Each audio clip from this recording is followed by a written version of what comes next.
que son hoy día, bueno, hay dos casos en China y uno en los Emiratos Árabes, de proyectos de ciudades o ciudades que se están construyendo que están tratando de concentrar toda la innovación. Es decir, no hacer lo que normalmente hacemos, que es mejorar nuestra ciudad mediante innovación, mejorar su desempeño ambiental, sino que pensar una ciudad de cero, nueva, y que busquen crear un ambiente distinto. El primer caso que les voy a mostrar es Ningbo. ¿Alguien ha escuchado hablar de Ningbo? ¿Nadie suena nada de Ningbo? Sí, pero por importaciones. O sea, Ya, ¿por qué? Por importaciones. Sí. Es un puerto cerca de Shanghái. Es el puerto que mueve más carga sumando los componentes a granel y containers de todo el mundo. No lo conocemos, pero es más importante que Hamburgo, que Shanghái en sí mismo. Es una puerta de exportación enorme. En el fondo es un puerto de Shanghái, a pesar que está como a 200 kilómetros de Shanghái, pero es un puerto de Shanghái, del área de... Y esta ciudad, que tiene 8 millones de habitantes,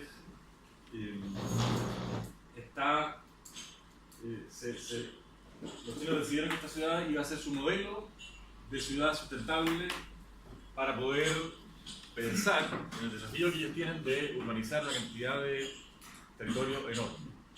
China se está urbanizando, pasando gente de la ruralidad al ámbito urbano a pasos agigantados como nunca antes había visto en la historia. Tienen que construir una cantidad de algo así como 20 ciudades como Santiago en 20 años.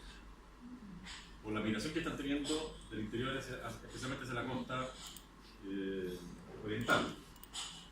Y Ningbo, entonces, es un lugar que tiene muchas aptitudes económicas para transformarse o en un desastre ecológico, el puerto más grande del mundo, con todo lo que significa como desastre ambiental, o lo contrario.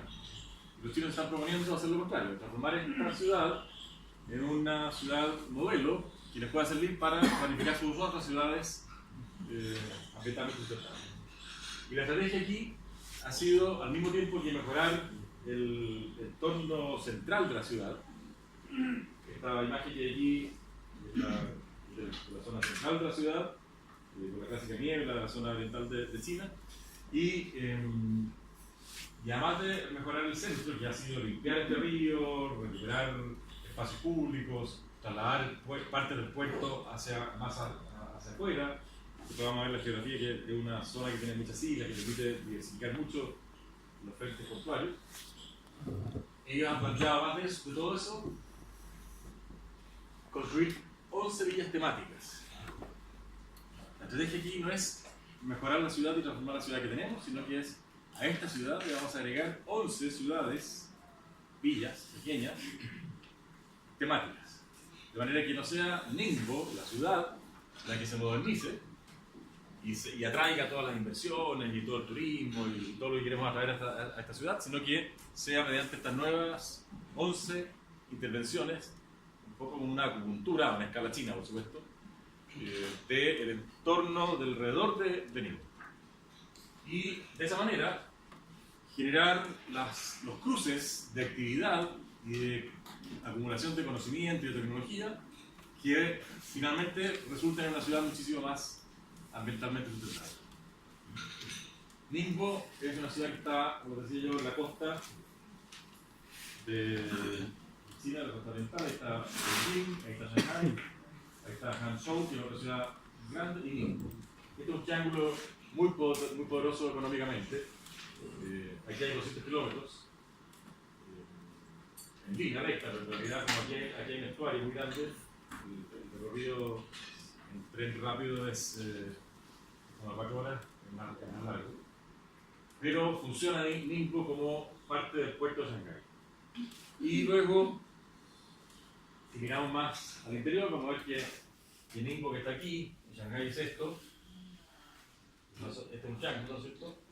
Vemos como Ningbo tiene un borde muy difuso de islas y como una especie de archipiélago que extiende el área portuaria bastante aquí, a estas islas. Esta isla está conectada por carretera. Entonces, todo este frente es portuario. Enorme puerto como no se nos cae en la cabeza, que puede ser un puerto. Y estos gráficos muestran cómo está equiparando el movimiento de carga de Shanghái. Shanghái ya está pisando la cola en movimiento de carga de este puerto de Ningbo. Bueno, esta ciudad aumentó su tasa de urbanización, es decir, la cantidad de población que vive en ciudad respecto de la gente que vive en el territorio de alrededor, de 11,2% en 1980, o sea, era una sociedad rural, eminentemente rural, a un 68,6% en el 2015. Es una tasa que va aumentando exponencialmente. O sea, es una ciudad completamente nueva, que se ha construido en los últimos 30 años casi completa. Es una ciudad que hoy día cuenta con tren bala, con instalaciones de transporte enormes, y en este entorno plantean entonces, además de mejorar el centro, este río era un río contaminadísimo, era parte del puerto mismo, hoy día es un frente urbano, un paseo urbano precioso, que atrae mucha inversión y hoteles y actividad urbana clásica. Y entonces limpiaron el centro, el puerto lo fueron desplazando a todo este territorio mucho más apto para puerto que un río angosto. Y al mismo tiempo entonces plantean construir estas 11 villas que tienen cada uno un tema distinto, complementarios entre sí. De manera de darle a la ciudad completa un abanico de actividades que en conjunto funcionan y transforman la ciudad completa en pocos años. Imagínense si pensemos en el centro de Santiago. En el centro de Santiago nosotros podríamos pensar en mini villas con esta estructura, esa es la lógica que tiene aquí. Pensemos en Rosas, donde venden botones y cintas y cosas de costura. Pensemos en, cruzamos el río, pensemos en Independencia, donde venden telas. Un poquito más allá, en Recoleta, donde venden confecciones. Son 3 mini ciudades que funcionan unas con otras. Pero Rosas está ahí porque además tiene el comercio del centro. Del comercio del centro nadie compra telas directamente de Independencia. Pero sí compran pasamanerías y cosas menores. Entonces hay una configuración espacial en el territorio, que a la escala del centro de Santiago, micro al lado de lo que estamos viendo en China, funciona de la misma manera. Y lo que los chinos están pensando aquí es, bueno, lo que aquí hay que hacer es generar esta resonancia entre actividades que entre ellas transforman el total completamente. Entonces, las 11 villas, que son parte del territorio, buscan transformar la ciudad completa en un centro de negocios, incluyendo esta ciudad satélite. Recuperar ambientalmente el río que se llama Yongyan y generar para todo el área, que es una zona tropical de mucha presencia de cuerpos de agua muy contaminados, transformarlos en áreas, en cuerpos de agua recuperados mediante el mejoramiento del manejo del agua en todo el territorio alrededor, no solamente en la ciudad, sino en todo el territorio. Y estas villas temáticas entonces no son parques empresariales como podríamos pensar en una ENEA o en una ciudad empresarial, sino que son clústeres que están insertos en la ciudad, en donde se crean facilidades y incentivos para que se instale un cierto tipo de actividad y que combinan servicios y residencia. No son parques empresariales. Si un día vamos a ENEA, nos vamos a encontrar con instalaciones empresariales y un par de hoteles. Y realmente por ahí un strip center para que la gente vaya a comer durante el día. Pero es un parque empresarial. Lo que estamos buscando hacer aquí es una ciudad en donde habita gente que a la vez trabaja en esos lugares, en esos servicios que se van a instalar en estos lugares. Pero además, le quieren dar un atractivo turístico al conjunto. Porque los chinos dicen, si nosotros logramos hacer esto, vamos a crear un atractivo turístico con solo turismo interno de China de basta y sobra, que va a generar a su vez un impacto en la economía enorme. Hay otra ciudad en China, al interior, que la estrategia parecida a esta es instalar servicios de salud de alto nivel. Vamos a ver por qué algunas de estas villas también tienen que ver con la salud, de alto nivel, de manera que atraigan personas que de toda China y de otros países del Oriente vayan a hacerse tratamientos específicos, muy especializados. Y como esas personas que buscan tratamientos específicos muy especializados son personas que para llegar a ese lugar tienen mucha plata. Entonces dicen, lo que hay que hacer aquí es una oferta de salud, pero también una oferta de otros servicios complementarios y entre ellos el turismo. Y la meta de esa ciudad, que no puedo recordar cómo se llama porque no soy capaz de repetir el nombre, es captar 30 millones de turistas en el año 2020, eso en 3 años más. 30 millones de turistas. Muchos de ellos van a ir a buscar estos servicios de salud. Y esto es manejando, en ese caso, de esa ciudad, manejando la información, la data, la información acumulada, de manera de poder dirigir la información a las personas que buscan, al target de su público, y generar esta oferta mezclada de turismo y salud. En este caso, algunas de estas villas tienen también una combinación parecida a esa. Yo me hice la rata de traducir, no del chino, del inglés. ¿No quiero avanzar?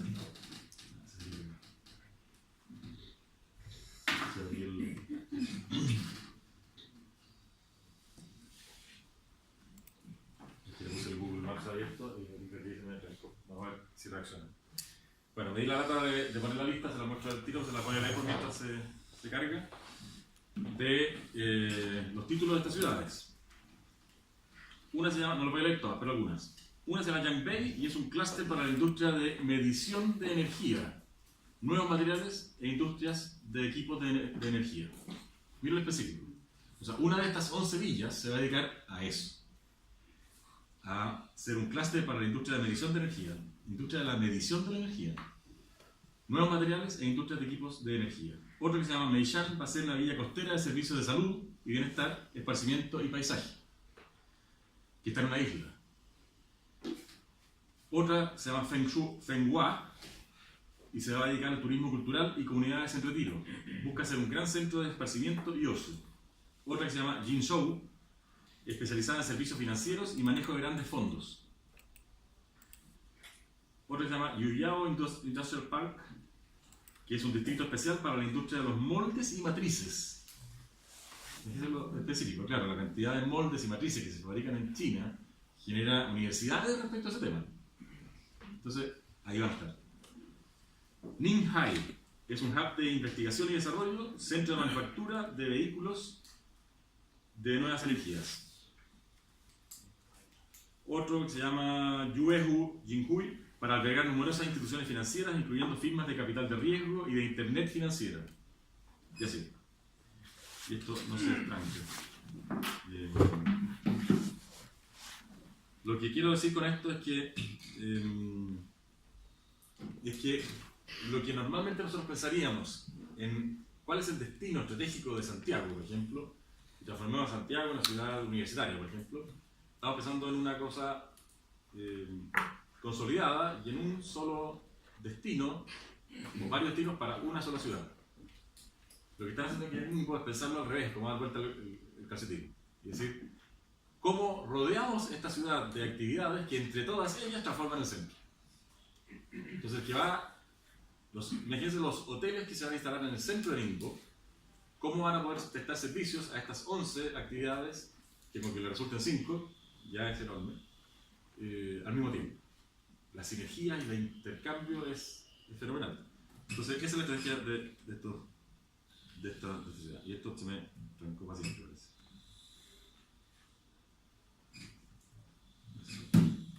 Bueno, con esa estrategia, voy a esperar que se desbloquee. Con esa estrategia, Ningbo, que tiene 7 millones y medio de habitantes, planifica pasar a 15 millones de habitantes en 15 años. A partir de esto fue una conferencia del año pasado. O sea, ya le quedan 14 para hacer esta transformación. Y efectivamente yo creo que la van a lograr. Solamente por crecimiento demográfico, por migración van a transformar la población, la van a tener. Pero el desafío es cómo transformar ese crecimiento demográfico en un polo económico que efectivamente cree el desafío que buscan. Sigue trancado.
Estamos en Ningbo.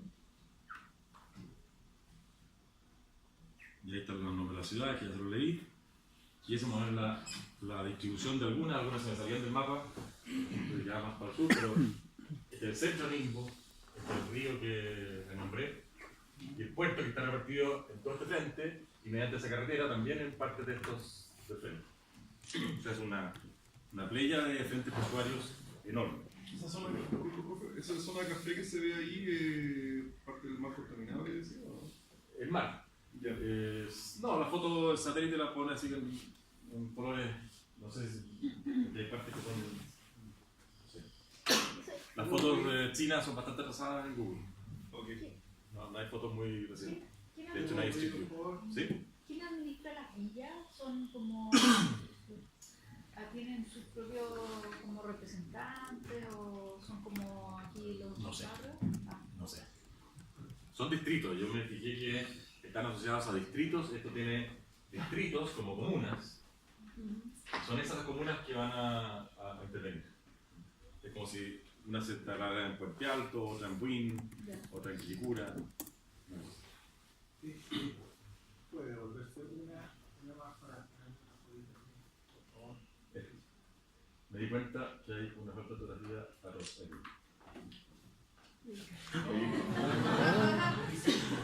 Son chinos.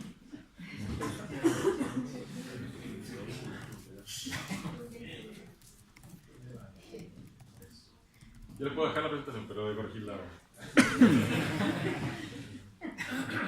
Bueno, eso es el caso de Ningbo, una ciudad que nadie conoce y que quizás en 15 años más estemos hablando todos de Ningbo.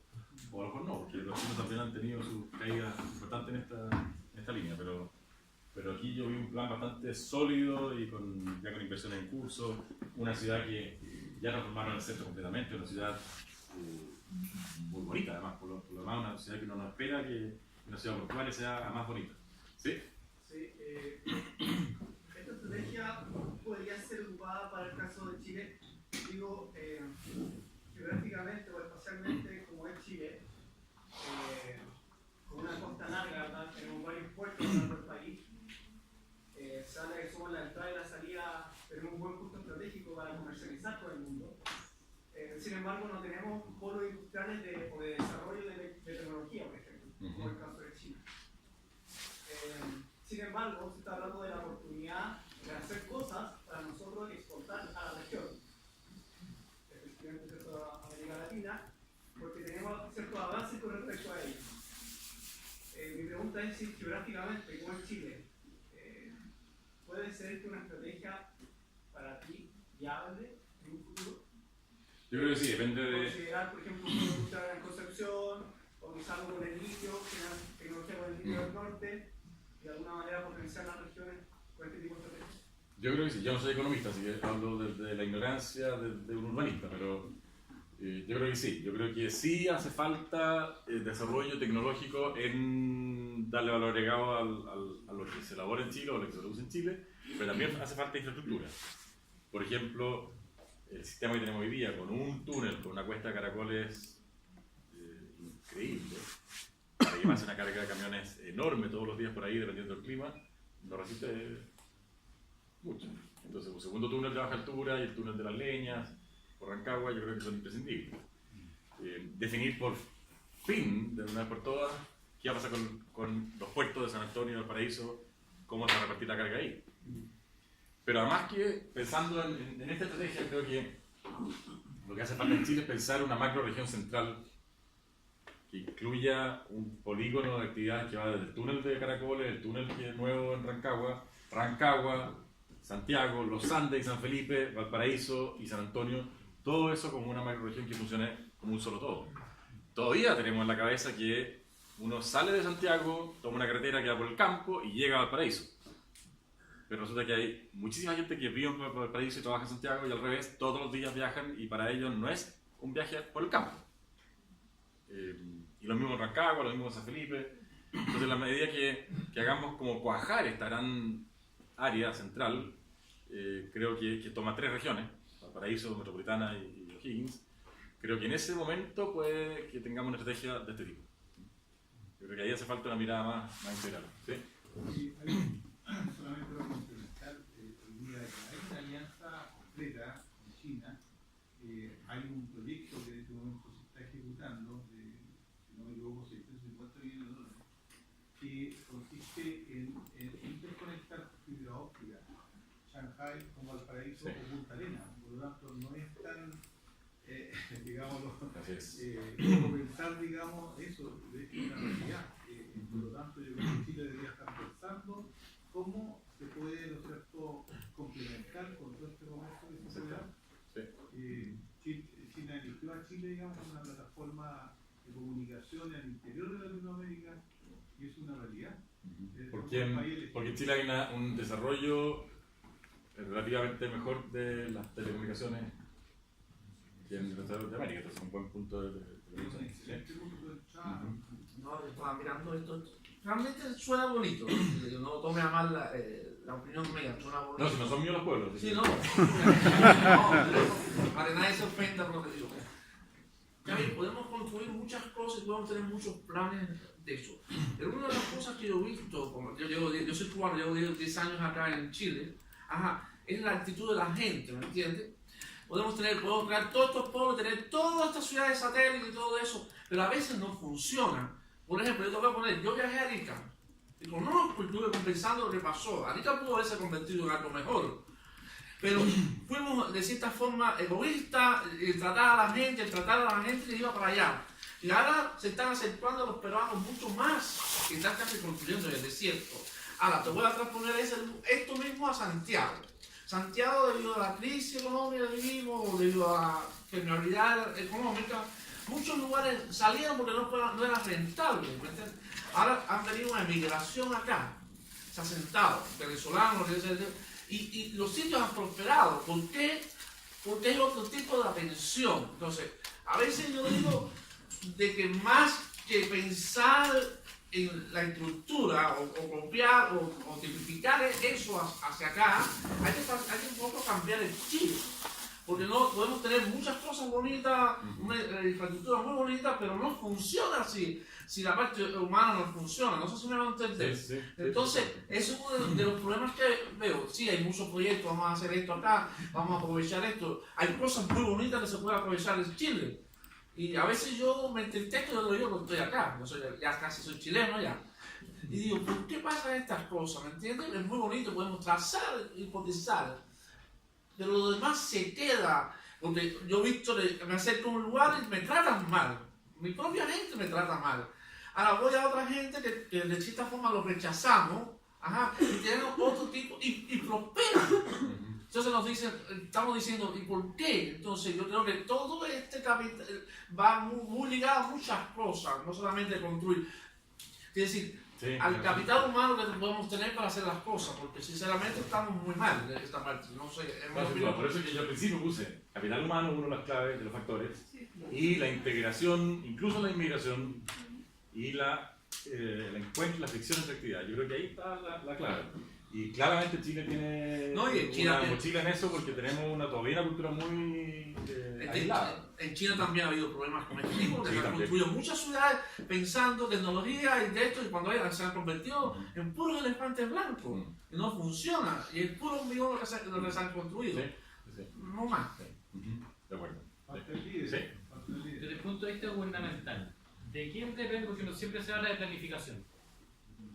Pero ¿cómo se explica, por ejemplo, no sé, en Italia, que son más de 60 millones de habitantes, Roma y Milán, que son las ciudades más concentradas, tienen más de 3 millones de habitantes? Y Chile, que tiene 15, 17, no sabemos, tiene Santiago con más de 6 o 7 millones de habitantes.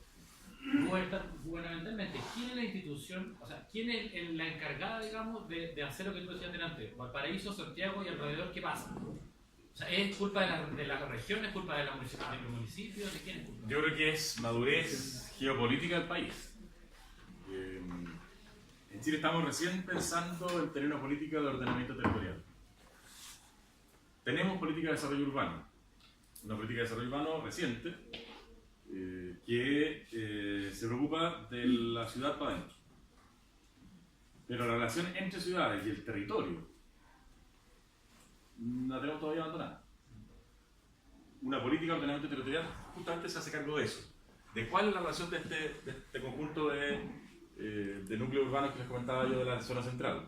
¿De cuál va a ser el papel de todo ese territorio? ¿Cuáles son las vocaciones territoriales que hay en distintas partes? ¿Cómo compiten las distintas actividades del territorio? Eso hoy día lo tenemos en Chile muy débil, muy débil. Por ejemplo, en el norte, cuando se planificó hacer la Central Castilla, ¿se acuerdan ustedes de la Central Castilla? La que paró el presidente Piñera. Bueno, antes de que la parara el presidente Piñera, que se supone que se iba a hacer esa central, se iba a hacer en el borde costero, en la mitad del desierto, donde no había planificación territorial, planificación urbana, y por lo tanto no se podía obtener un permiso de edificación para construir lo que se requería construir ahí. ¿Cuál fue la solución chilena? Fue hacer un plan regulador para darle a una zona de la mitad del desierto, en la costa, calidad de área urbana, donde no habita nadie. Para que esa área urbana tuviera norma industrial, para que aceptara entonces instalar ahí el muelle, el puerto, la central, lo que se requería. Se paró el proyecto. Nos quedamos con área urbana en la mitad del desierto. Está ahí. Hoy día, el mismo plan regulador intercomunal, porque la región ahora se quiere inhibir la instalación de esas actividades para proteger las zonas de paisaje, de protección de áreas naturales, que es muy bueno. Está modificando el mismo instrumento de planificación, el mismo plan regulador, para poner una zona enorme de preservación donde no se puede construir. ¿Cuál es el problema que está ahí? Yo no digo que sea bueno o malo una cosa o la otra, me parece que la cosa está entre medio. Pero el problema es que se usa un instrumento que es de planificación urbana, que regula cómo se construye aquí, si aquí se puede hacer una universidad o un hospital o solamente vivienda, para manejar el territorio en una escala distinta. Se produce entonces en un instrumento que no es el adecuado la tensión que debería estar resuelta en otro nivel de manejo territorial. ¿Cuál es la vocación de la costa de Atacama? La vamos a dedicar a turismo, a preservación ecológica, a actividades industriales, a desalinizadoras. Aquí. ¿Cómo combinamos esas actividades que tensionan el territorio? Y ahí es donde se requiere una visión de ordenamiento territorial, que no es planificación urbana. Y ahí en Chile estamos tremendamente atrasados. Entonces creo que ahí hay un tema cultural y de, por supuesto, de estructura legal y jurídica que permita administrar eso de una manera adecuada. ¿Sí? Yo en esta misma clase he escuchado, y por lo que yo he podido conversar también con mis parientes, en Chile se planificaba. En la década del 50 somos un ejemplo, digamos, somos un ejemplo para muchos países del mundo, incluso tanto en salud, con las mismas planificaciones urbanas. Entonces, ¿qué pasó? Que no somos tan malos. Lo que pasa es que algo pasó en el medio, que dejamos de planificar, ¿no es cierto? Y se produjo, ¿no es cierto?, algo que no puedo planificar. Y hemos llegado a este momento. A lo mejor, ¿no es cierto?, es el momento de rescatar todo ese enojado que tuvimos en una oportunidad, que teníamos grandes personas, digamos, premios Nobel, ¿no es cierto? Entonces, ¿por qué no lo podemos tener de nuevo? ¿No es cierto? Entonces, no hay que creer el cuento, no somos tan malos. No, yo no digo que seamos malos, pero falta todavía una vuelta de tuerca para entender que el territorio requiere una planificación, la planificación era una mala palabra hace 25 años.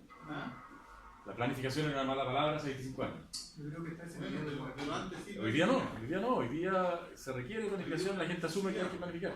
Entonces hay cambios que responden a ciclos políticos, a ciclos culturales también. Yo creo que en eso hay cambios importantes. Y los chinos están haciendo esto también por cambios en sus ciclos políticos y de pensamiento. Bueno, por algo los chinos nos eligieron, ¿no es cierto? No nos quedamos tampoco, porque por algo una tremenda potencia, quizás hoy día la primera potencia mundial, nos está eligiendo nosotros, digamos, como un polo de desarrollo. No, sin duda que hay mucha fortaleza, sin duda. No, sin duda. Pero, bueno, ese es el caso de Nimbo. Quiero pasar a otro caso en los Emiratos Árabes. Masdar City. En los Emiratos Árabes, la capital de los Emiratos es Abu Dhabi. Está aquí. Está Dubái, Abu Dhabi, Qatar, Bahrein, etc. Y en la capital de los Emiratos, que es Abu Dhabi, esta es la ciudad, que es una isla, están planteando un nuevo distrito, está aquí. Es la capital, es el aeropuerto, y ese es Masdar City. Es un polígono.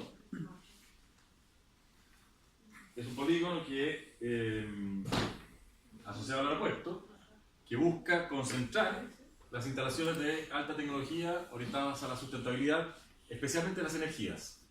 ¿Cuál es el dilema de los Emiratos? Su economía se basa en el petróleo. Tiene fecha de vencimiento clarísima. Y además es un recurso que genera un daño ambiental enorme, depende de cómo se use.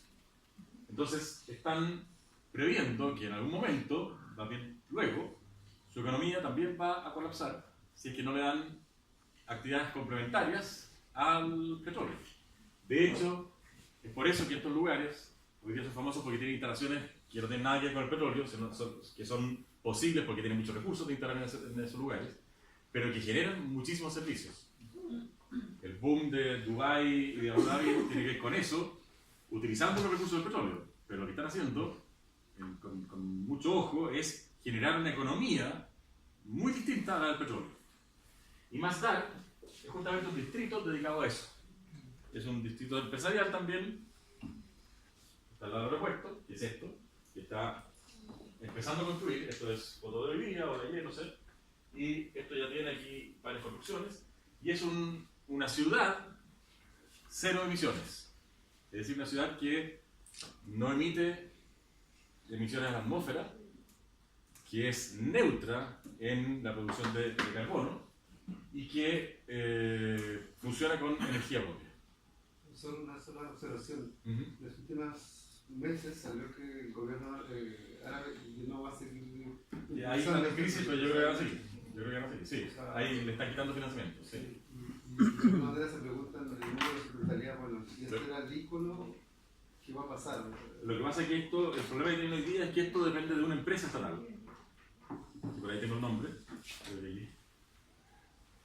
No, está el nombre, pero es esa, Abu Dhabi Future Energy Company, pero hay otra que es la que, esta compañía pública de gobierno, que es la que lleva el proyecto. Y esa compañía está con problemas de administración, entonces el gobierno le quitó plata.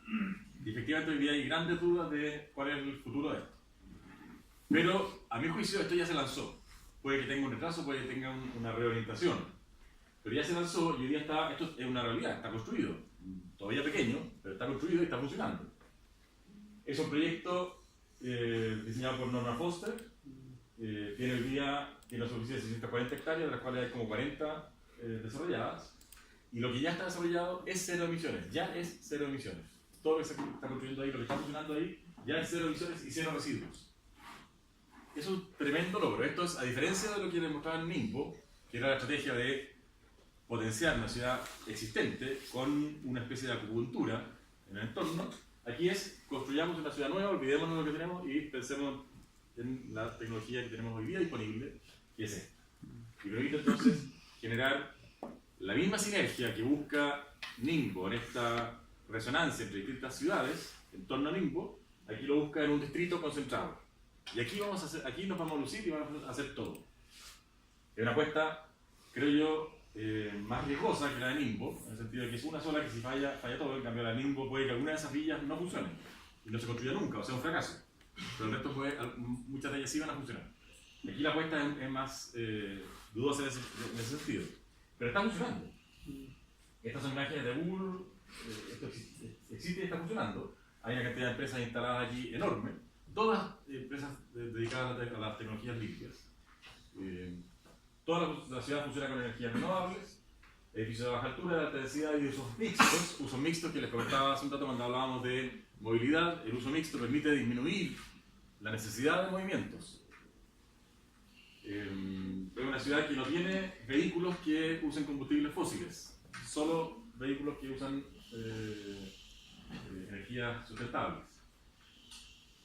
Tiene un diseño arquitectónico especial para el clima, que es un clima, todos sabemos que los Emiratos tienen un clima extremadamente caluroso, y el plan maestro, por eso que yo creo que tiene un futuro, a pesar de la crisis que está hoy día, porque el plan maestro está pensado como un plan maestro flexible. A pesar de que es un paquete y un polígono compacto, permite ir modificando, no está planificado hasta el último detalle, de manera de poder ir incorporando nuevas energías o nuevas tecnologías en el tiempo, que ellos dicen en los próximos 15 años vamos a inventar muchas cosas nuevas y probablemente con lo que pensamos al principio que era la solución que había que utilizar, ya no va a ser la que se requiera y vamos a tener otras disponibles.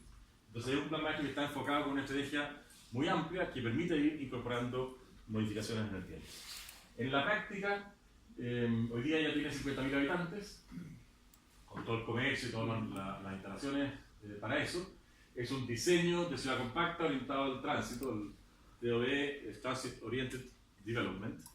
Es un diseño urbano pensado en torno al transporte y a la movilidad, de manera que el transporte no es lo que va a resolver los problemas que genera la ciudad, sino que está pensado integralmente con el diseño de la ciudad. Fíjense que la mayoría de las calles tendrán 3 metros de ancho, son calles angostitas, porque son peatonales, porque están separadas en niveles, igual que lo que producía hace casi 100 años, y plantea que hay 3 niveles. Hay un tren ligero en el nivel superior que comunica con los puntos de intercambio modal en la periferia del distrito. Hay un nivel de peatonal y hay un nivel subterráneo, que son estas cabinas de transporte, que son, quizás hoy día ya nos parece esto anticuado, porque estas son cabinas, son vehículos pequeños que andan por rieles, pero con una red de rieles que permiten que yo le pongo la dirección donde quiero ir y se mueve por los rieles donde yo tengo que ir. Si hoy día pensamos en los autos que se manejan solos, ya esa tecnología parece obsoleta. Pero bueno, están con eso en este momento. Esta es una ciudad que, a diferencia de Ningbo, se sustenta puramente en tecnología y en innovación. Todo es distinto. Los materiales que se usan en la construcción son distintos. Los vehículos funcionan de una manera distinta. El diseño urbano de una manera distinta. Y por lo tanto es un laboratorio completo. En ese sentido, el diseño es una apuesta más riesgosa que lo de Ningbo, que es mucho más cercano a la realidad que ellos tienen hoy día. Un puerto enorme con una economía gigantesca y que la van a ir modificando con estos impactos que van a generar estas intervenciones puntuales de la zona Sevilla. Y quiero mostrarles un último caso antes de pasar a lo que les había dicho al principio del caso de la ley de puertos chilena, que ya queda poco tiempo. Otra ciudad china, Dongtan. Esta no se ha construido y esta yo creo que va a pasar bastante tiempo antes de que se construya, o que se construya de esta manera. Este fue un proyecto de crear una ciudad nueva, muy cerca de Shanghai, 0 emisiones.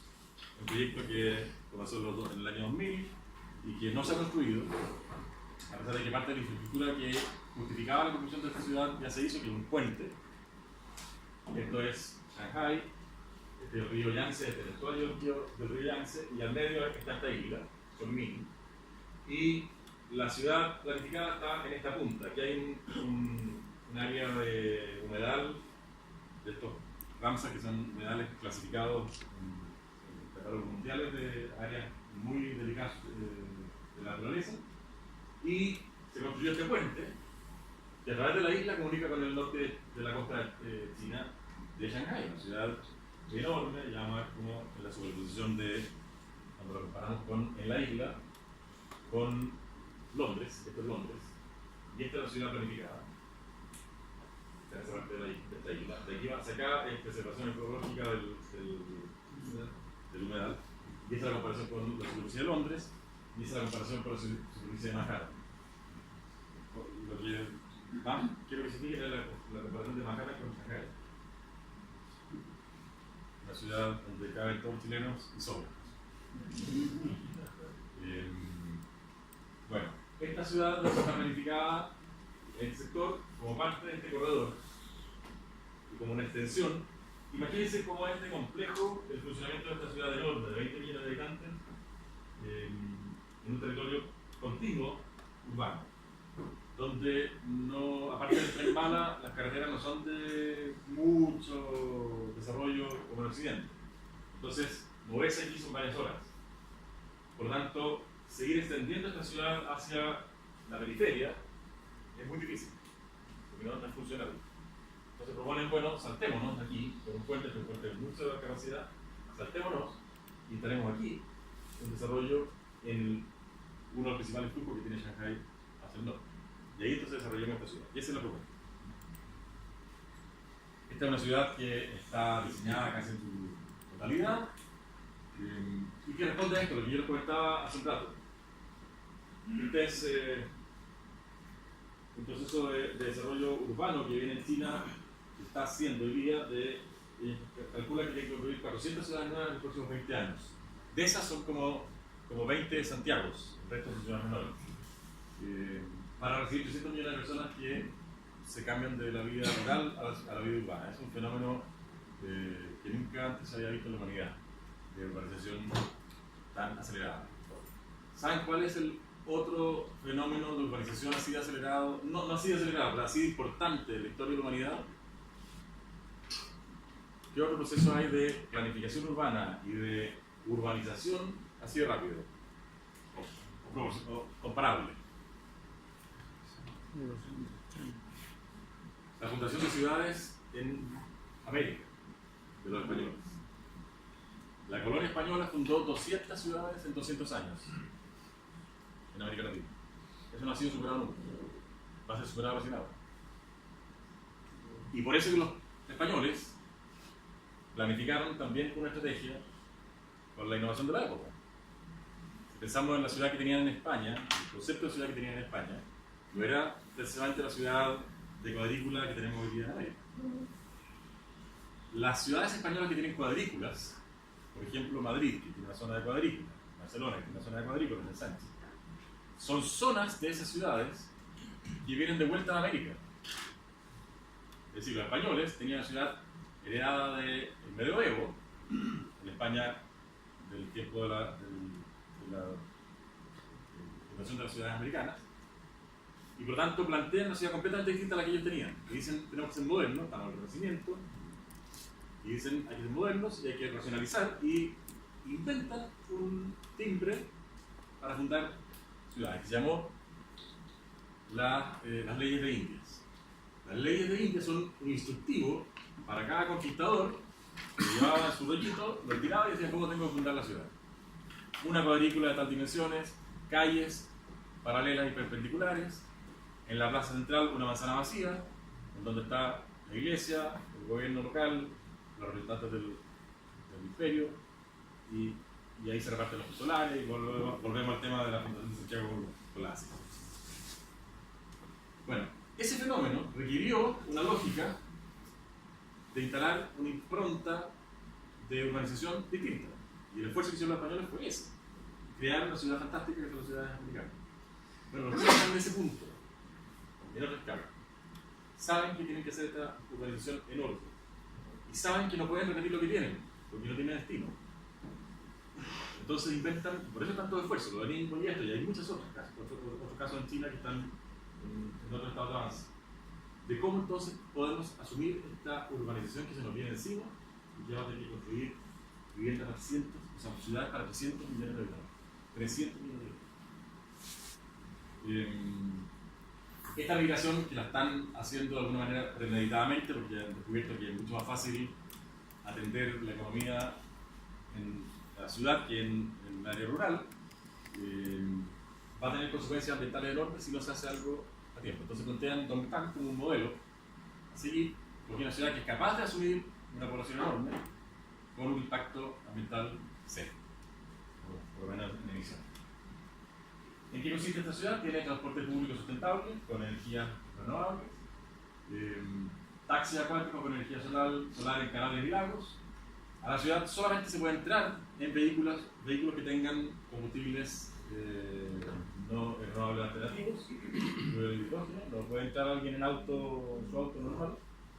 Y la ciudad misma, para funcionar, va a utilizar todo tipo de fuentes renovables de energía. Esta es una propuesta más clásica, diría más científica, más lo que uno espera de una ciudad hoy día con las máximas tecnologías, así como lo demás da.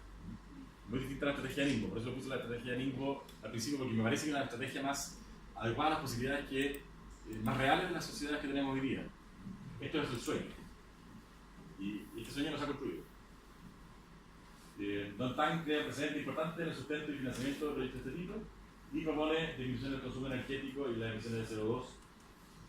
Conectan con el mercado del carbono, de manera de, al disminuir las emisiones de carbono, ustedes saben que se transan esas emisiones y pueden entonces financiar los mayores costos que significa construir la ciudad. Esta es una ciudad que tiene granjas de cultivo, en donde en un espacio muy reducido cultivan en varios niveles y van girando con iluminación de LED. De manera que en algún momento todas las plantas dependen del sol, pero en otro momento dependen de LED que están calibrados con la onda de luz exacta para el momento de desarrollo de la planta. La planta aprovecha distintas gamas no puedo perder porque no soy científico, pero distintas frecuencias de la luz solar en distintos momentos desde la germinación hasta su maduración de la fruta. Entonces lo que hacen aquí es que le reproducen y alumbran con LED solamente en la gama que requiere la planta en ese momento. Y eso hace que se multiplique el uso del territorio enormemente, algo así como por 15. Entonces es una ciudad que va a tener su propia producción agrícola al interior de la ciudad, en una especie de huertos agrícolas, huertos urbanos, que gustan los hipsters, pero que en realidad va a ser de alta tecnología. No va a ser tomate cultivado en la casa como le gusta, sino que va a ser de alta producción. Veremos cómo aquí sabe eso. Y bueno, ahí está la estructura de la ciudad. Se basa en vehículos sustentables, transporte público, en biogás, en compostaje, por eso que cero desechos, porque todos los residuos se reciclan y producen energía. La granja LED, que les acabo de comentar, distrito de calefacción que no depende de cada vivienda o de cada oficina, sino que es un sistema comunitario, colectores solares, generadores eólicos y techos verdes.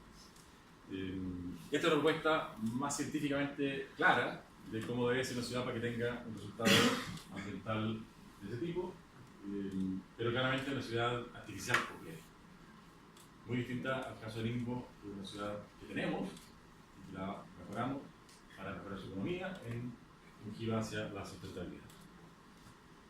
¿Tiene preguntas de esto? Porque quiero pasar a volver a poner los pies en la tierra en Chile y hablar de cambios que se han hecho recientemente de legislación urbana que van a tener incidencia importante en el resultado de las ciudades. ¿Rontan no es como una mejora, una versión 2.0 de Mazda? Sí, como una sí. los errores y como Y que son, acá, de hecho, Rontan es anterior a Mazda. porque eso lo encuentro como un... Sí. Rontan es anterior, pero Mazda lo está desarrollando, ¿sí? Esto no. No, Esto o sea, todavía va a ser como está una... en Sí. Pero es un proyecto más antiguo, es un proyecto más antiguo que no lo han echado a andar todavía. Esto estamos hablando de que no es que lo haya hecho un par de chinos en su oficina. Estos son empresas inglesas, danesas, trabajando en torno a este proyecto en con socios transnacionales enormes. Aquí hay una cantidad de conocimiento enorme, que incluso si no se construyen estas ciudades como Mazda, van a generar ya un aprendizaje enorme para otros casos. Bueno, vamos a pasar rápidamente a Chile. En Chile no está pasando nada de esto, o muy poco, pero no por eso menos importante. Lo que les voy a presentar ahora es un cambio legal que hubo hace poco, que se llama la Ley de Aportes, no sé si lo han escuchado, que lo que busca es generar un equilibrio entre el desarrollo de las ciudades y los estándares que tienen las ciudades en cuanto a espacio público, ya movilidad, ya vialidad. ¿Qué sucede hoy día normalmente? Una parte de la ciudad que tiene buenos atributos, porque tiene buenos espacios públicos, buena accesibilidad. ¿Qué sucede? ¿Qué pasa con la gestión inmobiliaria? ¿Qué pasa con las personas que quieren ir a vivir ahí? Entonces genera una densificación de los lugares que tienen mejores características de la ciudad, mejores atributos. Ahí donde hay más áreas verdes, donde hay mejor comercio, donde hay mejores servicios, donde la imagen urbana es más coherente, en esos lugares se densifica. Y lo hemos visto en muchas partes.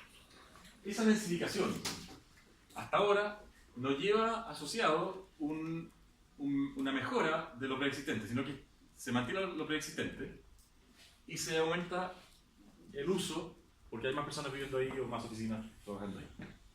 Eso genera, en el corto plazo, que los estándares entonces bajan. Porque si antes había 20 metros cuadrados de área verde por habitante, cuando se duplica la población, bajan los estándares, porque entonces tenemos 10 habitantes por hectárea. La comuna de Santiago tuvo un incremento de población de un 45% en 10 años. 45%. Pleno centro de Santiago. Es un fenómeno único en Latinoamérica, de recuperación de población de un centro. Lo cual, por muchos lados, es muy bueno. Es una muy buena noticia. Pero tiene efectos negativos en la disminución de los estándares del lugar. Hoy día, cuando alguien construye un proyecto en extensión urbana, si yo voy y construyo en Quilicura 1 hectárea, urbanizo y construyo, la ley me obliga a que de ese terreno que yo compré, de esa hectárea, tenga que disponer una superficie que pasa a ser bien nacional de su público, es decir, calles y plazas o espacios públicos. Y yo tengo que, como desarrollador, urbanizarlo, es decir, pavimentar, poner las redes, alcantarillado, agua potable, hacer los acuerdos con la empresa sanitaria, con la empresa eléctrica, etc. Y todo eso me cuesta plata. Y después, solo después de eso, yo puedo construir ahí y vender casas, por ejemplo. Y yo, de esa manera, por ejemplo, hice 500 viviendas en Quilicura. La hectárea que compré tuve que entregar una superficie importante, la ley dice que un máximo 44%, para que se construyan las calles, que las tengo que pagar yo, las plazas, que las tengo que pagar yo, y las redes. Si construyo las mismas 500 viviendas en un edificio de departamentos, en una zona consolidada de la ciudad, compro un terreno de 1100 metros cuadrados, y construyo las mismas 500 departamentos, en vertical, no hago ninguna cosa. No pago nada. Porque la ley no se lo exige. Hasta ahora, hasta este caso. Hay una situación ahí de desequilibrio enorme, que tiene como efecto, además, no solo el desequilibrio, sino que efectivamente bajan los estándares ahí donde se densifica. Lo que busca esta ley es que los estándares se mantengan. Y entonces dice, bueno, si usted quiere densificar, perfecto, hágalo. El plan regulador de la comuna le dirá cuánto puede densificar. Pero dependiendo de cuánto quiera densificar, o dependiendo de cuánto quiera intensificar el uso del territorio, porque no todo es vivienda, cine también genera un mayor, nadie vive en el cine, pero hay una intensidad de uso, lo que en términos de planificación urbana se llama carga ocupacional. Entonces, en cuanto usted aumente la carga ocupacional o la densidad habitacional, usted tiene que pagar medidas de mitigación y aportes para que la ciudad recupere los estándares que tenía antes de que usted llegara a ese lugar. Eso hasta ahora no pasa. Que es lo mismo que pasa en la periferia. En la periferia, si ustedes quieren construir las 500 viviendas, perfecto, pero usted tiene que poner calles, áreas verdes, todo. Al interior, al densificar, no. Hoy día la ley corrige eso y establece un mecanismo mediante el cual quien densifique tiene que hacer dos cosas. Tiene que, primero, mitigar el impacto vial en el lugar, en el entorno directo del edificio. Y segundo, aportar recursos para que se construyan obras de espacio público, de movilidad y de transporte que emparejen la carga de manera que no decrezcan los estándares en el lugar. Son dos acciones distintas. Hoy día, un edificio de departamentos, y el proyecto de extensión también, que tiene 500 casas, como les decía, o 500 departamentos, lo que dice la ley es que cuando supera una cierta cantidad de estacionamientos de autos, tiene que entrar un sistema de evaluación de impacto vial, los famosos EISTU, que seguramente han escuchado hablar. Un EISTU es un estudio de impacto sobre el sistema de transporte urbano. Y lo que hace es una metodología muy críptica, porque es del año 92, muy obsoleta por lo demás, mide el impacto en un área indefinida de la ciudad que hay que negociar entre el desarrollador y la autoridad de transporte. Una vez que se negocia el área de influencia, en esa área de influencia hay que medir el impacto de este edificio y proponer medidas de mitigación que resuelvan el problema. Pero eso se hace de una manera muy artesanal hasta ahora, sin muchas metodologías oficiales, y genera mucha inequidad entre el tratamiento que se le da a un edificio u a otro. Y sobre todo, muy distinto cuando se trata de extensión urbana o de densificación. Esta ley busca emparejar ese sistema. Busca disminuir la parte discrecional, que es que en el EIS2, en el sistema antiguo era total, era todo el territorio, a lo mínimo. Y dejar una parte objetiva el resto de los aportes. ¿Sí? Sí, eso solo a nivel de carretera y carretera. Por ejemplo, el uso del agua y del alcantarillado, todo el resto de servicios también. No, lo que pasa es que el alcantarillado y el agua tienen otra lógica, incluso legal, que en el caso chileno asegura que no tenemos problemas en ese frente. No, de verdad la densificación obliga a las sanitarias a proveer de los servicios y lo hacen en gran medida. No tenemos un problema país ahí. Hay zonas donde puede haber fallas, donde hay retraso en las inversiones de la empresa, puede haberlo. Lo vimos estos días con la negociación. Pero no es un problema urbano hoy día que se densifique y baje la calidad del agua, por ejemplo, o no tengamos alcantarillado. En Chile eso hoy día no pasa. ¿Y no va a pasar pronto eso? No, porque aquí en Chile está puesto la planificación urbana por delante de los servicios sanitarios y de electricidad. El que tiene una concesión sanitaria o eléctrica está obligado a responder a la planificación urbana. Y si la planificación urbana permite densificar, la sanitaria se las tiene que arreglar y proveer los servicios. Esa es la lógica central. Y es distinto a lo que pasa en otras partes, que es la sanitaria la que establece dónde se puede urbanizar y dónde no se puede urbanizar. La sanitaria dice, no, para allá yo no tengo cota, no voy a poner una bomba más, así que no urbanicen para allá. Urbanicen para acá. En Chile es al revés. La planificación urbana, la municipalidad se da su planificación y dice, aquí vamos a densificar, aquí no, aquí vamos a extender y aquí no, y las sanitarias tienen que responder a eso. Pero es un recurso limitado, no veo cómo eso puede ser sustentable en el tiempo. No, de acuerdo, esa es otra pregunta, eso es, ¿qué hacemos con tanta gente? Porque el agua no... No, de acuerdo, pero esa es otra pregunta que no tiene que ver con la densificación, porque esa gente va a consumir el agua aquí o allá, densificado o en extensión. Entonces, el impacto global en una ciudad que crece su población, desde el punto de vista del recurso de agua, es lo mismo. Con una diferencia que en extensión, si la ciudad crece desmedidamente en extensión, va afectando más cursos de agua, va contaminando más cursos de agua y va pavimentando más superficie. En cambio, una ciudad compacta genera menos impacto en ese sentido. Pero esta ley lo que busca es que cuando se trata de ciudad compacta, de densificar, no disminuyan los estándares. ¿Sí? ¿Y no hay un plan para ver esto en otra escala también? O sea, un poco lo que en el sentido que también hay una estandarización en el tema de edificación, donde haya una, por ejemplo, planificación en el tema de las aguas, en el sentido de que, no sé, las aguas grises se puedan utilizar y que a nivel de todas las comunas, estoy hablando de todas las comunas, puedan tener que los edificios que se construyan tengan, no sé, paneles solares, que las aguas que existan, las aguas grises, puedan ocuparse para los WC, no sé, sistemas de reciclaje. En energía hay bastante avance. En aguas, hoy día está tramitando una ley para permitir el uso de las aguas grises y de las aguas negras. Pero como obligación, me refiero a una estandarización a nivel de... Claro, para eso tiene una ley que lo permite. Hoy día no se puede. Si alguien quiere hacer un edificio que utilice las aguas grises, hoy día es legalmente prohibido. Hasta ahora. Pero hay día en tramitación una ley que va a cambiar eso. Con las aguas grises y con las aguas negras, con distintos tratamientos para regar agua en espacios públicos y para uso doméstico. Pero hoy día no está. Hoy día efectivamente no está. Claro, porque lo que conversamos hace unos días atrás, al final estamos en un proceso en que ya el daño está. Entonces, ¿cómo regeneramos? Y ya estamos atrasados en regenerar y en que salgan esas políticas de poder que el nivel de construcción, tanto como las cosas que han pasado, no sé, en Quintana Armada, en Estación Central, que ya no se vieron y se construyeron tales y tales cosas, y todavía no hay una ley donde se estatalice ciertas cosas que permitan la calidad de vida y la regeneración y la sustentabilidad dentro de una ciudad.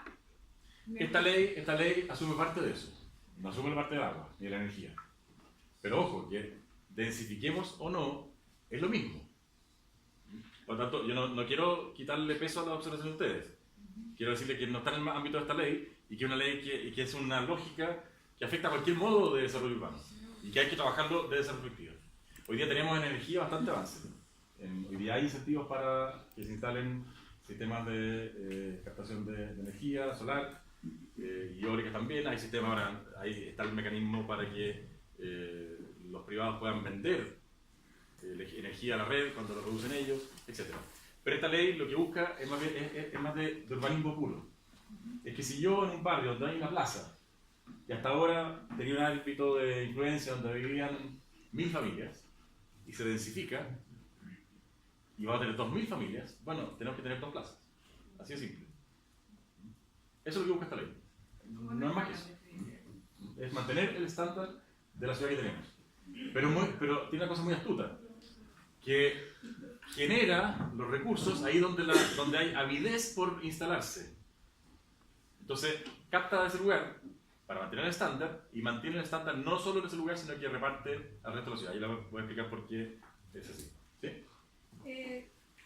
¿Quiénes son los organismos que están, digamos, como fiscalizadores de esto? Por ejemplo, en el lugar donde yo he ido, están construyendo un mall en el área como de los domingos, porque claramente yo no sé qué le preguntaron si era necesario un mall, y tengo súper claro que a pesar de todas las mitigaciones viales que han dicho, claramente nos van a entorpecer la calidad de vida actual que tenemos los que vivimos ahí.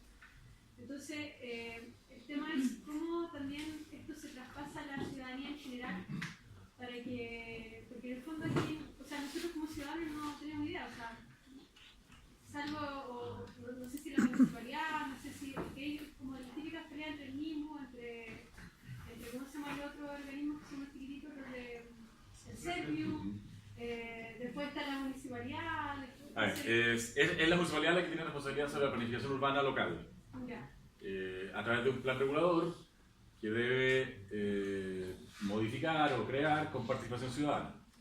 Muchos planes reguladores vienen de tiempos muy antiguos cuando no había participación ciudadana. Hoy día la ley exige, y de hecho también hay otra ley que está pasando en este momento, que mejora muchísimo la participación ciudadana, la anticipa y la hace vinculante. Hay fallas sin duda en la participación ciudadana, y sobre todo porque muchas veces se hace, pero porque no se hace bien, porque a veces a las autoridades no les interesa mucho que participe la gente, porque ya no tiene recursos para cambiar cuando la gente opina distinto, o porque hay intereses creados, hay que decirlo. Muchas veces la participación se hace lo mínimo posible. Pero también estamos asistiendo a un cambio en capacitación de la ciudadanía, que hace 10 años te podía cambiar el plan regulador de tu casa y transformarte el barrio de un barrio de casa de 2 pisos en un mall, y la gente no hacía nada.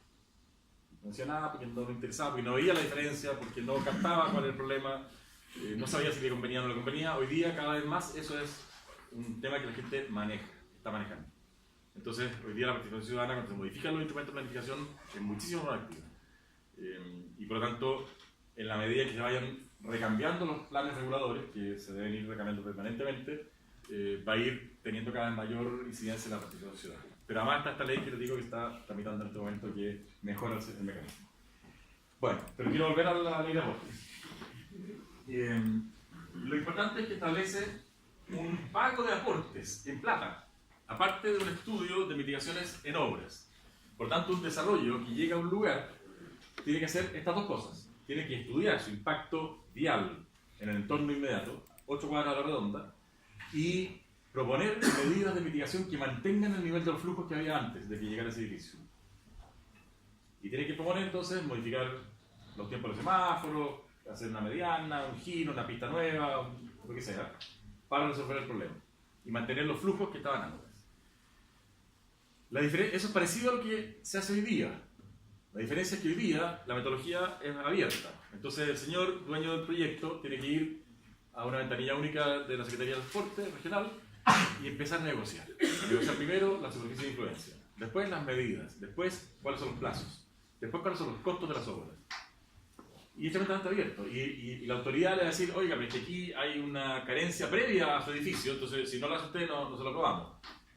Falta la pista de allá, que no la hizo alguien hace 30 años, y si usted no la hace, no le aprobamos el estudio. Entonces este señor que llegó aquí tiene que pagar una obra que no hizo alguien antes. Y está lleno de esas incoherencias del sistema hoy día. Este mecanismo lo que busca ahora es que en las investigaciones que el desarrollador tiene que pagar de su cuenta, de su cargo, en obras, sea un área muy acotada y con parámetros muy objetivos, de manera que se mide cuánto es el flujo vial que hay antes del proyecto y ese se tiene que mantener. Y para eso tiene que proponer medidas que tiene que pagar él. Aparte de eso, como les digo, eso es parecido a lo que hay hoy día, pero más acotado y más objetivo, por lo tanto así un poquito más económico que hoy día, más barato. Aparte de eso, el desarrollador tiene que pagar plata a un fondo municipal en función de la densificación que hace. Más densificación, más plata.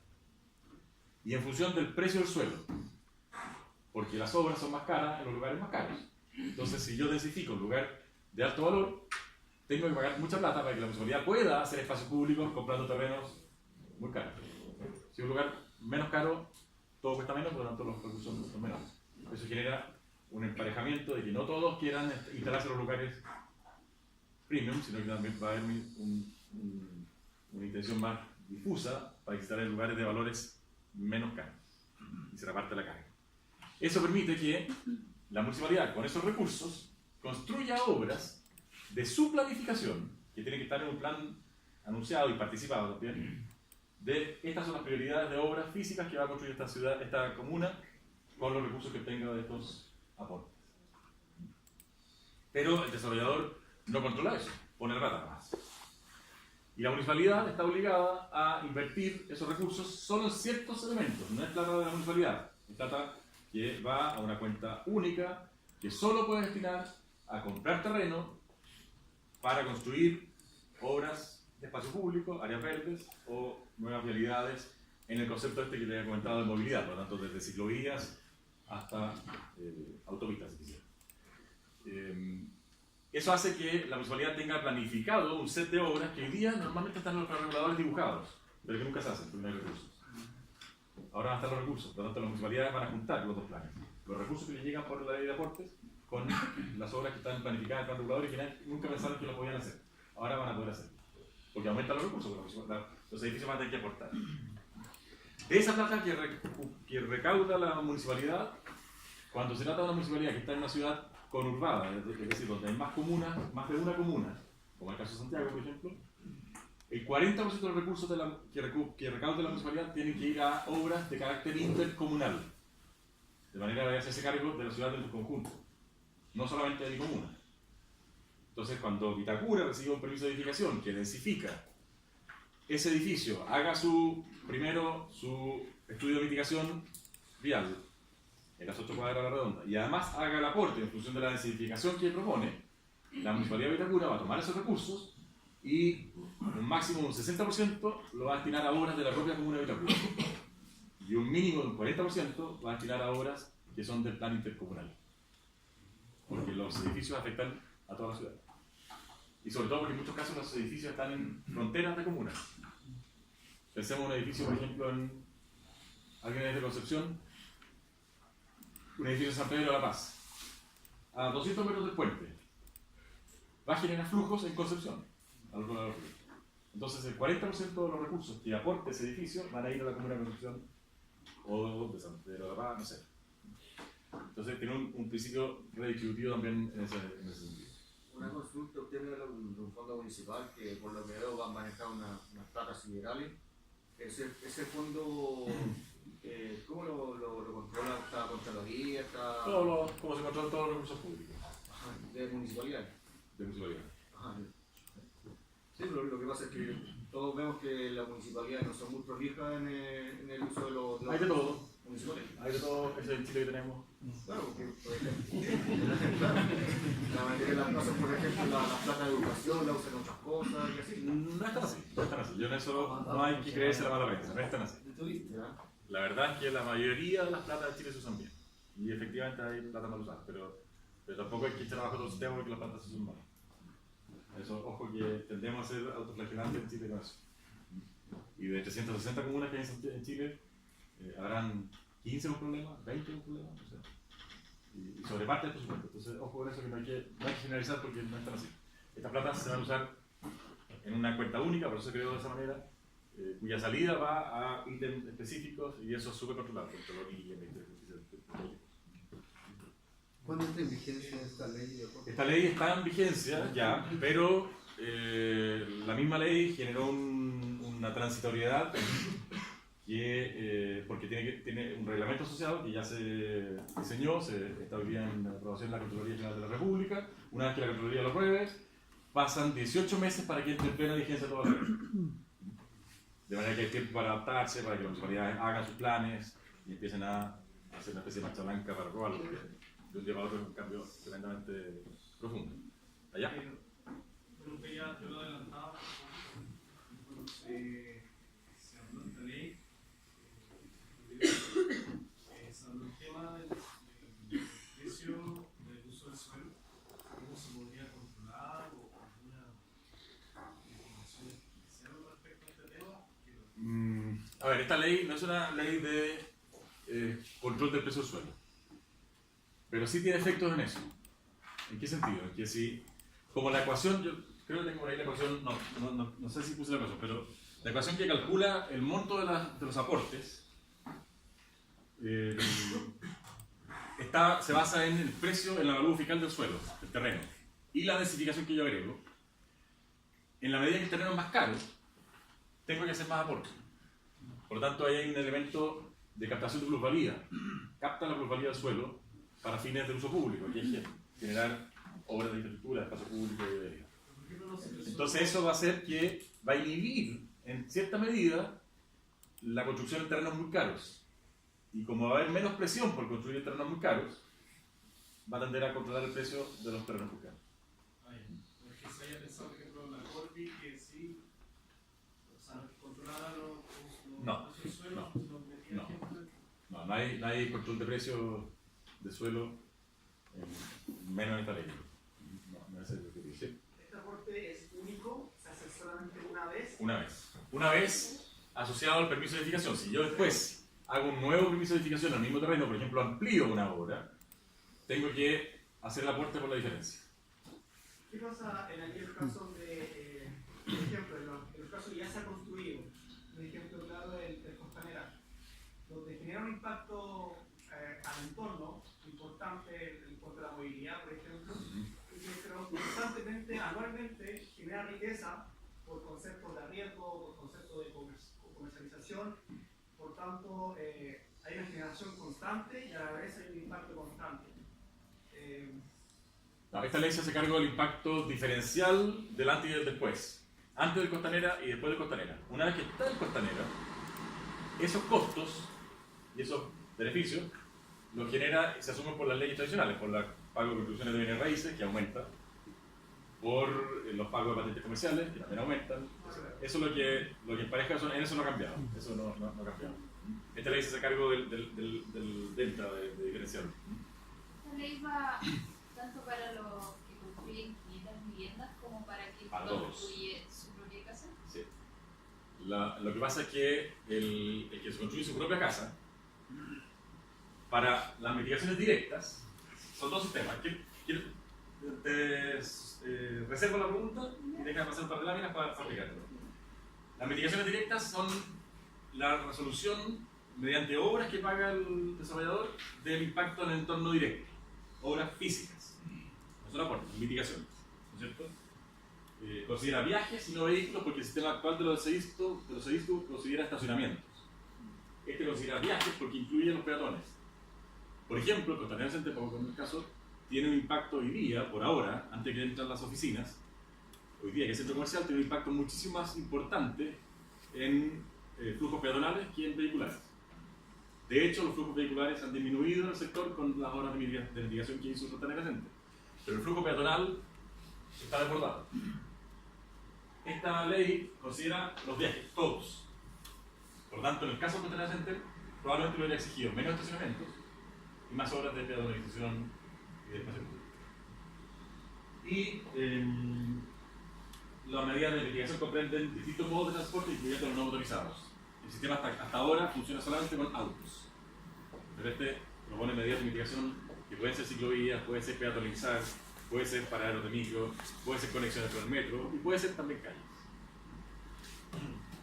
Los aportes, que es el otro lado, mitigaciones son obras, ¿no es cierto?, en el entorno directo. El aporte es un aporte en recursos general a este fondo que les comentaba. Son todos los proyectos que densifican la ciudad pagan un aporte.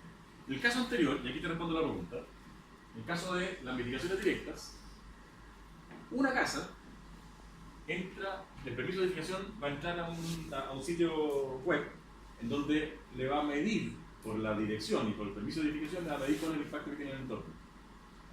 Una casa no va a tener prácticamente impacto, le va a pedir que rebaje la solera para la entrada de auto, le va a pedir quizás que pinte la línea de cruce, que ponga una baranda frente a un colegio, si es un colegio. ¿Qué parecido a lo que se hace hoy día? El sistema va a guiar al desarrollador, depende del impacto que tenga, en cuatro categorías. Una es que no hace ningún aporte. Por ejemplo, la ampliación de una casa. No hace ningún aporte. El primero, que es un informe vial básico, que solamente lo tramita por la municipalidad, Dirección del Tránsito de la municipalidad, y que tiene que ver con esto que decía yo, el rebaje de la basurera, la baranda, cambiarle el tiempo al semáforo, etc. Un estudio intermedio para edificios ya de impacto medio, en donde tiene que presentarlo a la ventanilla única del Ministerio de Transporte, con un estudio básico de modelación de transporte. Y una cuarta categoría, que es la de los estudios complejos, que tiene que ver con un mall, con un edificio mayor, que son los que hoy día hacen edificios normalmente, en donde sí hay una modelación más compleja, se requiere una oficina de transporte, de ingeniería de transporte que nos asesore, y que es algo así como el 5% de los metros cuadrados que se construyen en este, los de mayor peso. Y en el caso de los aportes, todos pagan en función de cuánto incremente la densificación. Yo tengo un terreno de 200 metros cuadrados, construyo una casa, 4 personas por habitante, lo que dice la ley hoy día que se considera, 4 personas por habitante de densificación, antes no había nadie. El precio del suelo, avalúo fiscal tanto, multiplicado por la fórmula, me va a dar una curva, una recta, ¿no es cierto?, que en la medida que yo aumento el precio del suelo y aumento la densificación que agrego, pago más. Con un tope que pone la ley en el porcentaje. Entonces todos pagan en ambos, todos entran al sistema en ambos casos.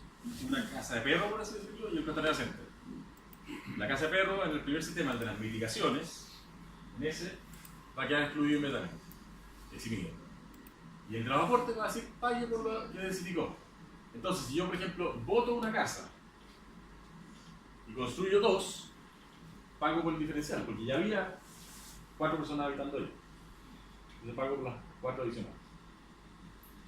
Entonces, si yo junto 6 casas para construir un edificio de 15 departamentos, voy a tener que pagar por 9. Por el incremento, es como el IVA. Yo pago por la densidad agregada. ¿Las obras públicas no están incluidas dentro de este paquete? Sí. El plan, los aportes van destinados, tengo por ahí a que se invierten en espacios públicos e infraestructura para la movilidad. Por ejemplo, puede ir, lo que pasa es que los montos no son tan grandes como pueden ser de estación de metro, pero siempre una conexión con la estación de metro. Un hospital en un lugar que no está habilitado, o sea, no está densificado como para un hospital, eso también implica un impacto y... Sí, un hospital, todas las obras, públicas o privadas, van a entrar al sistema. Entonces, los recursos que capta el hospital, por ejemplo, van a tener que ir al entorno, va a tener que hacerse cargo de sus mitigaciones directas, y el aporte va a tener que ir a la comuna, al plan de inversiones de la comuna y de otras comunas que son conurbanas. ¿Sí? Claro, porque estas inversiones son en áreas verdes también. No, pero cambiar una modificación que es cambiar un área verde por una edificación. ¿Se hace cargo de eso? No, porque eso se hace cargo del plan regulador. Cuando se modifica un plan regulador, se puede eventualmente anular, desafectar un área verde y cambiarla por uso, por ejemplo, residencial. Pero eso está en la discusión del plan regulador, que no toca esta ley. ¿Qué va a suceder en ese caso? Que como antes había densidad cero, todo lo que se incremente va a tener que entrar al sistema y va a pagar. Pero la discusión si es que se pasa a área verde o a edificación es otra. Está en el ámbito de la discusión del plan regulador. ¿existe algún estándar para la inmobiliaria o para las empresas que van a proponer algún tipo de construcción en el municipio? Cuando en la parte de la mitigación, en esta parte de mitigación son obras que ejecuta la empresa. Esas obras están sujetas a todas las aprobaciones de proyectos que tiene cualquier obra en el espacio público. Lo que pasa es que hoy día hemos visto que han construido obras que, por ejemplo, puentes que mal, ¿quién fija los estándares? Digamos, que pareciera que cualquier empresa, digamos, puede presentar un proyecto y construir. No, de nuevo, yo creo que no hay que generalizar. En Chile se construyen muchísimas obras públicas todos los días, todos los años, y la mayoría de ellas no fallan. El puente Caucao es un caso grave. Pero para eso hay normas, hay proyectos. No estamos hablando de puente Caucao, estamos hablando de cambiar el radiogiro de la esquina, de hacer una pista más, de hacer una pista de desaceleración para entrar a una calle mayor, ese tipo de obras. Eso hoy día está sujeto a una normativa súper estricta y funciona. Funciona realmente bien. ¿Sí? Una pregunta respecto a los plazos para estas mitigaciones. Los plazos normales, dirección de obra, 12 días, si se quiere por el autoridad, ¿están fijas plazo? Fija plazo para la tramitación, sí, que la ley antigua no tenía. Esta ley sí fija plazo para la tramitación, fija lo que se llama silencio positivo, es decir, si una entidad pública no responde, se entiende aceptado, aprobado. Por lo tanto, tiende a acelerar los procesos en el lado público. Y al revés también. Si la entidad pública le pide al privado una observación y le da un plazo, el privado tiene que responder dentro de ese plazo, si no se tiende a rechazar. En eso se perfecciona bastante la ley y la perfecciona bien el plan de inversiones que tiene que tener cada municipalidad es un listado de obras muy simple que están priorizados. Que dice, de todas las obras que están en el plan regulador, la plaza tal, el parque X, la calle que no se ha hecho, el ensanche de la calle tal, todas esas obras a esta municipalidad le interesan en esta prioridad. Y si el proyecto está en esta zona, son estas las obras que tiene que tomar, que los recursos van a ir a esas obras. Si el proyecto está en esta otra zona de la municipalidad, de la comuna, los recursos que se aporten en esa zona van a ir a estas obras. Esa es la priorización. No es un plan regulador distinto ni nuevo, sino que sencillamente es un plan comunal cuando se trata de una ciudad que ocupa solamente el territorio de una sola comuna, o un plan intercomunal como en el caso de Santiago cuando son varias comunas conurbas. ¿Sí? ¿Quién es la entidad fiscalizadora de que realmente esos recursos ingresados a un municipio sean con la compensación que corresponde y que realmente sean destinados para eso? Está sujeto a todos los controles públicos y en este caso la ley explícitamente el reglamento puso que cuando hay declaraciones juradas son personales, de manera que sean delitos que tienen consecuencias penales personales. No es solamente una falta administrativa, sino que hay un delito personal. Sí, el fondo este va a marcar recursos y hay un listado de proyectos a nivel nacional, creo que es. A nivel comunal o intercomunal. ¿Ya? ¿Y cómo se van a asignar esos recursos? En esta priorización, la municipalidad tiene que... Pensemos en una comuna, una ciudad de una sola comuna, pensemos en Linares. Y tiene una comuna y una ciudad. Entonces Linares, aprobando en el Consejo Municipal, a propuesta del alcalde, toma las obras que ya están planificadas en el plan regulador de Linares, que no están hechas, o que quiere mejorar, y las prioriza, las pone en un listado. Entonces, por ejemplo, dice, en el caso de... Pensemos que esta es la ciudad de Linares, y tiene esa forma. Entonces, voy a simplificar mucho, pero el plan dice, hay 4 distritos en la ciudad. Si alguien construye en este distrito, los aportes que haga se van a destinar la mitad a ese mismo distrito en estas obras. Parque tal, prioritariamente, en ese orden. Si sobra plata, van a ir entonces a este distrito. Y cuando es en este distrito, lo contrario. Pero esa es la priorización del plan. Pero cada una de estas obras viene del plan regulador, del plan regulador comunal. El plan regulador comunal que tiene toda la planificación de las calles, de las áreas verdes, etc.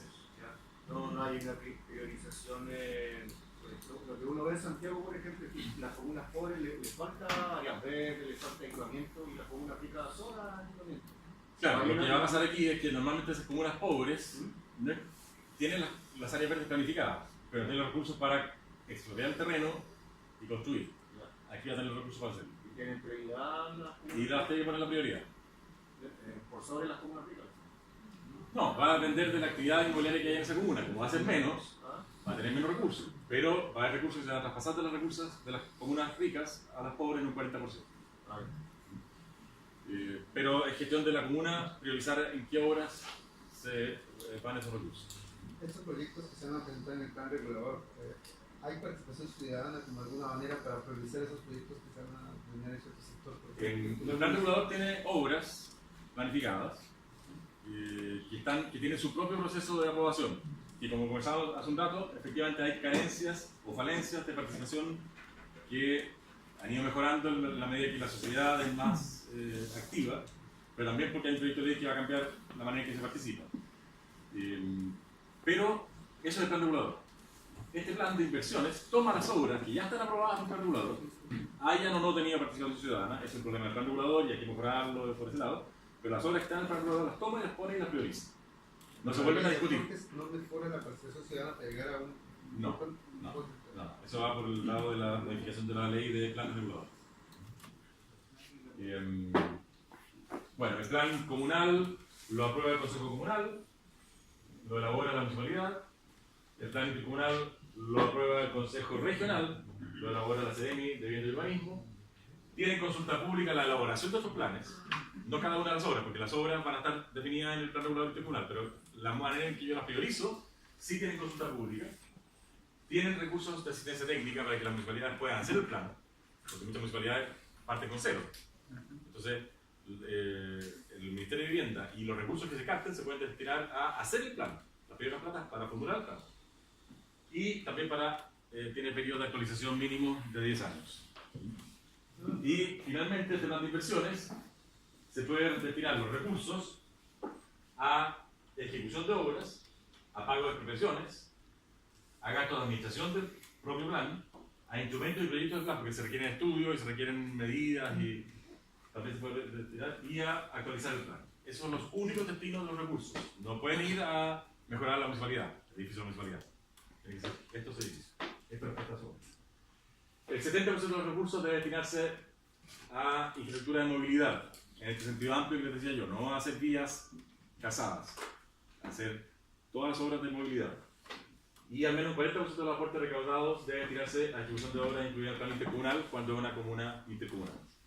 Y por último, cada municipio deberá contar con una cuenta especial separada del resto del presupuesto municipal para la emisión de fondos. ¿Qué pasa en aquellas municipalidades que no tienen plan regulador? ¿Cómo se aplica ese? Tiene que ser plan regulador. Esta es otra razón más para apurarlos a que hagan sus planes reguladores. O para actualizarlo. Hoy día la situación más importante en Chile no es de comunas que no tienen plan regulador. También es un mito que da vuelta por la Estación Central. Estación Central no es que no tenía plan regulador, es que no se respetó y no se aplicó bien una norma del plan regulador. Hay pocas comunas que no tienen plan regulador. Hay más comunas que tienen planes reguladores muy antiguos, que también es un problema. Pero aquí hubo un arquitecto que dijo que, si no me equivoco, Independencia no tenía plan regulador.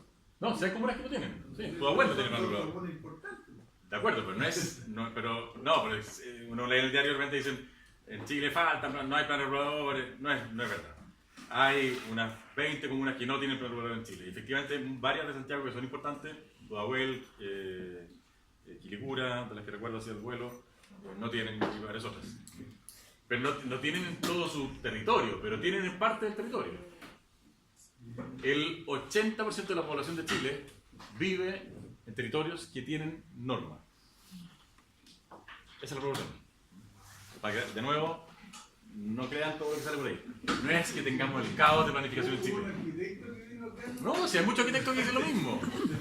Sí. Cuando yo llegué al Ministerio de Vivienda también pensé, tengo que empezar a hacer plan regular porque no hay ninguno. Mentira, hay muchos.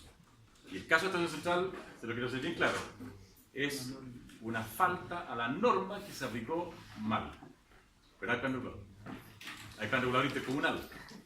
Y hay plan regulador comunal que en una parte aplicaron la norma mal. Pero es un problema de aplicación. Se interpretó la norma mal. No es que no haya plan regulador.